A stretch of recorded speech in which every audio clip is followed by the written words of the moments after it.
If X, formerly known as Twitter, keeps auto-refreshing or feels too jumpy while you scroll, there's a simple setting you can change to make the experience much smoother. In this video, I'll show you how to stop or reduce that constant motion on X.com in just a few steps. This is a quick fix that can make browsing much more comfortable, especially if you use X for long periods every day. If this tutorial helps you, make sure to hit the like button and subscribe for more easy tech guides. Let's get into it. First, open X.com on your computer and make sure you're signed into your account. Once you're on the home feed, look at the left-hand navigation menu.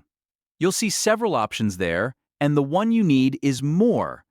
Click More to open the additional settings menu. From that menu, select Settings and Privacy. This is where X keeps all of your account preferences, privacy controls, accessibility features, and display options. After that, go to Accessibility, Display, and Languages. This section controls how X looks and behaves for you, including visual settings that can affect movement and animation. Inside that menu, click Accessibility. Now look for the Motion section.